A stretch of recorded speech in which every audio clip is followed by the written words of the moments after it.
Kita mau cerita lagi. Kita londehkan selondeh-londehnya isu tentang hukuman 1MDB kepada Roger Ng. Ada seorang lah tanyakan aku di dalam ruangan komen.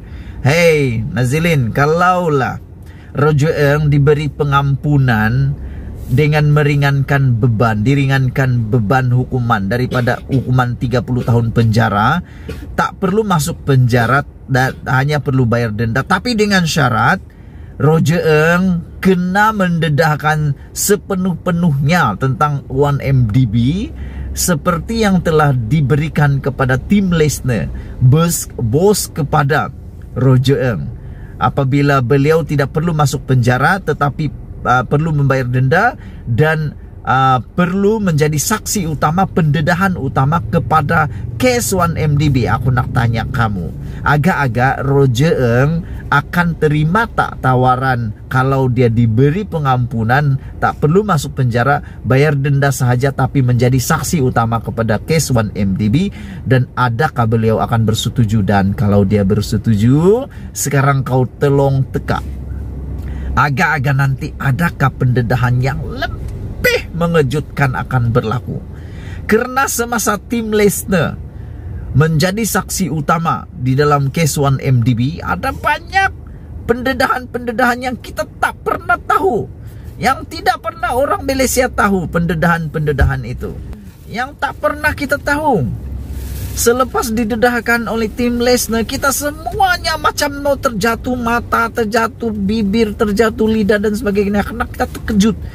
Yang kita tak pernah tahu skandal tentang tiga wanita Malaysia sehingga meminta rumah 40 juta, sehingga meminta supaya ditutup mulutnya perlu dibelikan rumah bernilai 40 juta dan sebagainya. Semua itu hanya kita tahu apabila Tim Lesner mendedahkannya di mahkamah, kerana beliau telah bersetuju untuk menjadi saksi utama dan akan mendedahkan sepenuhnya cerita 1MDB apabila beliau diberikan pengampunan untuk tak perlu masuk penjara tapi bayar denda. Sekarang kalau Roger Ng bersedia, ini soalan daripada netizen, beliau berkata kalau Roger Ng ditawarkan pengampunan seperti itu juga, adakah Roger Ng akan terima? Pada pendapat kamu Roger Ng akan terima atau tidak?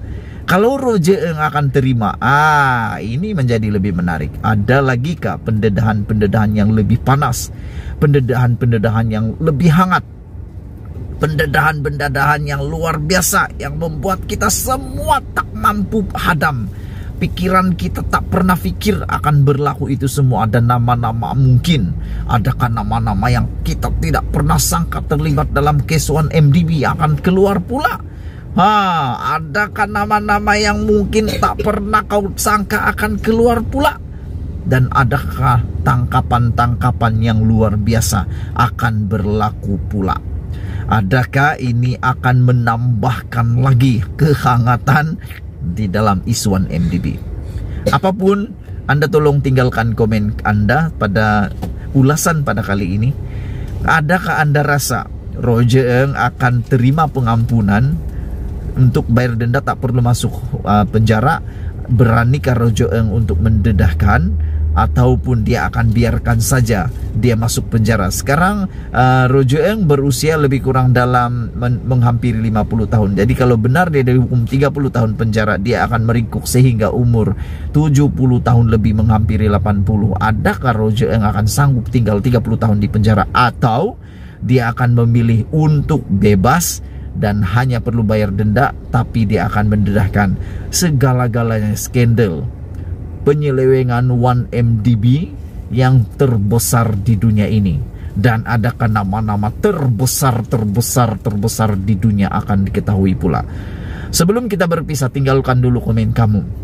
Adakah kamu bersetuju kalau Roger Ng diberikan pengampunan separuh, perlu bayar denda, tak perlu masuk penjara, tapi yang penting dia perlu mendedahkan sepenuh-penuhnya tentang skandal 1MDB? Kita pun nak tahu juga, karena sebelum pendedahan daripada Tim Lesner, kita tak pernah tahu tentang cerita di sebalik cerita yang lebih hangat daripada yang hangat.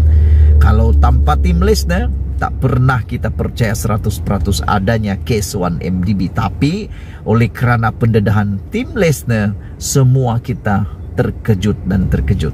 Itu dulu kali ini, kita jumpa lagi nanti. Tolong tinggalkan komen kamu, apa saja yang aku tanya tadi kamu tolong jawab, dan tolong komen, tolong tekan butang subscribe. Sekian dulu Malaysia kita punya, kita jaga sama-sama, cintai Malaysiaku. Bongkar jangan tak bongkar, bongkar sampai itu londe. Ulas jangan malu-malu, ulas sampai orang tahu. Kita jumpa lagi, bye-bye. Kamu mesti terkejut dengan berita kali ini. Ada berita mengatakan, ada orang cakap Najib bakal terlepas daripada rayuan, bakal terlepas daripada hukuman 12 tahun penjara dan denda 210 juta. Ini gara-gara kejayaan kononnya Najib bakal mendapatkan peguam di Raja UK. Dan berita hari ini daripada Malaysia Kini mengatakan, pada bulan depan Najib dan pasukan pembelaan akan menfailkan rayuan untuk mendapatkan khidmat peguam UK. Persoalannya malam ini, kamu tolong jawab betul-betul, tolong type di dalam ruangan komen supaya semua orang tahu Najib bakal menang atau tidak di dalam rayuan beliau. Itu yang pertama, karena menurut laporan itu, sekiranya Mahkamah Tinggi tidak menerima rayuan tersebut, mereka akan merayu di persekutuan pula, Mahkamah Persekutuan. Soalan pertama, mampukah Najib memujuk Mahkamah Tinggi untuk meluluskan permohonan mendapatkan peguam di Raja UK? Sebab pada pendapat saya, sekiranya peguam UK ini campur tangan dalam mahkamah, bermaksud adakah peguam-peguam yang ada di Malaysia lemah berbanding peguam-peguam yang ada di UK, apalagi di Raja? Bagi saya ini satu penghinaan lah, penghinaan kepada peguam-peguam yang ada di tempatan. Tak hebat kah peguam di Malaysia nih? Itu pendapat saya lah. Yang kedua, menangkah Najib dengan bantuan peguam daripada UK? Kerana sebelum ini sudah 4 hakim yang bersidang, 4-0 kalah Najib. Mahkamah Tinggi kalah, Mahkamah Rayuan kalah. Adakah dengan kehadiran satu peguam ini tiba-tiba boleh menyebabkan 5 hakim di Mahkamah Persekutuan pula akan menyokong Najib dan melepaskan Najib? Pada pendapat saya, mungkin sukar juga buat Najib. Dan soalan paling penting sebelum kita berpisah, pada pendapat kamu, adakah peguam di Raja UK yang sanggup untuk mengambil case Najib, yang lebih-lebih lagi sekarang sudah semakin tular, sudah semakin terbongkar di Mahkamah Persekutuan di Amerika Serikat?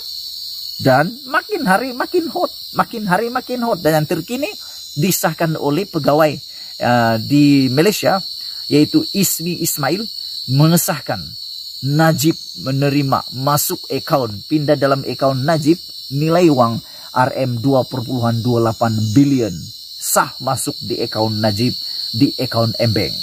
Jadi pada pendapat kamu, tinggalkan komen kamu, apakah dengan keputusan bulan depan masuknya peguam di Raja UK ini, Najib akan terlepas daripada hukuman dan dia akan berjaya di dalam rayuannya di Mahkamah Persekutuan? Kita nantikan nanti. Jangan lupa tekan butang subscribe.